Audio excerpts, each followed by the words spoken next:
The dangers of the long jump. Now, obviously, when we think about the long jump, it's not that dangerous of an event when you compare it to other sports. However, this is becoming a relevant issue, and I want to address it. The long jump, for those who aren't familiar with it, is simply you run, get to top speeds, you place your foot at a takeoff board, and you jump off one leg. Then you land in the sand. Simple, right? But when it's done incorrectly, what happens is the athlete can slip. When an athlete slips on a board, serious injuries, such as this one, is what's happening. And the thing is, we need to minimize this. We can't prevent it, but how do we minimize this happening? And first is really understanding about how this actually happens. Traditionally, a long jump board for takeoff is a wooden board. When you have a wooden board, after usage, maybe after a season or two, it begins to look like this after wear and tear. Pretty much the phrase we use is the board gets really chewed up. Chewed up meaning that when the spikes in the shoe, metal spikes inside of the spikes that you wear, get to the board, it actually like grabs the actual board itself. In doing that, it actually chews up the board. The board pretty much becomes useless or just not as good within a year's time.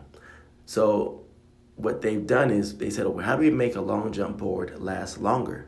And having a long jump board last longer is by creating one of these, a synthetic long jump board. Now, synthetic means plastic.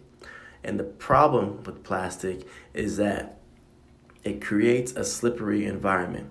Now, there are a few things that are happening when you long jump. Let's check out a long jump takeoff. When an athlete makes impact, the correct way of long jump, you're going to have a full foot making contact on the actual board.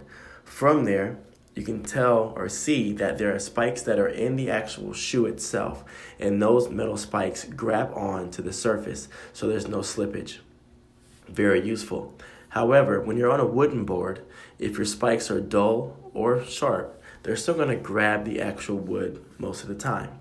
But when you have dull spikes that are landing on the actual plastic board, you're going to find yourself in a higher potential to actually slip because the plastic and the metal spikes aren't going to mesh because of the dull, worn down spikes. This is an issue. So the first part about preventing this is wearing the correct foot attire, the correct shoes.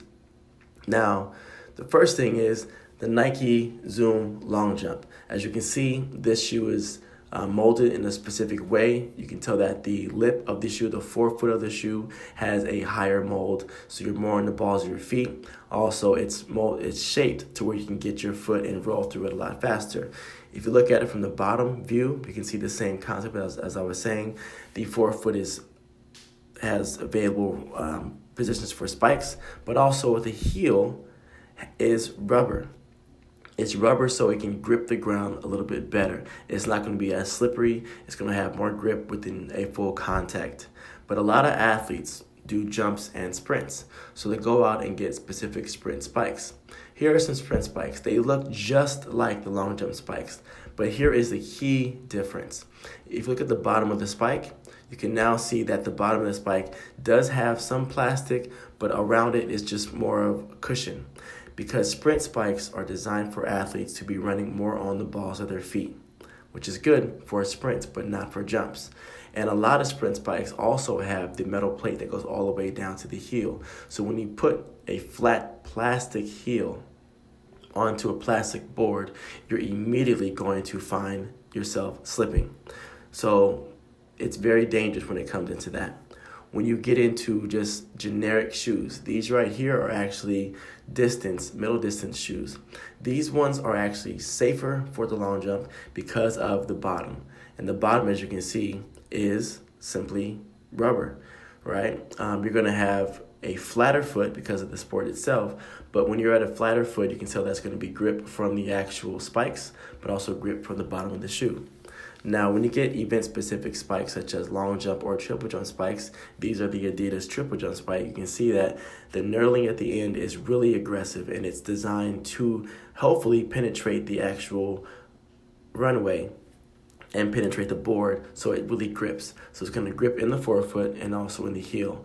These being the triple jump spikes The long jump spikes are very similar. However, the arch or the forefoot is rolled a little bit higher. So what I'm trying to get at is, yes, we have these polyurethane boards which last longer. You can buy one, it'll last you 4, 5, 6 years. However, you buy a wooden board, it might last you only one season. It's very important to understand that the reason why these athletes are slipping is because of the actual boards, but also the spikes. You can't rely on athletes to wear the correct attire. Why? Because spikes cost upwards of $120 for a brand new pair of spikes. You can find random spikes for cheaper. However, they're not going to be event and sport specific. But when you combine correct spikes and you combine a safe board, then you're going to put the athlete in a very good position to stay safe. So what I'm trying to get at is, let's minimize the risk by having the correct footwear, but also having the correct surface for these athletes to compete on.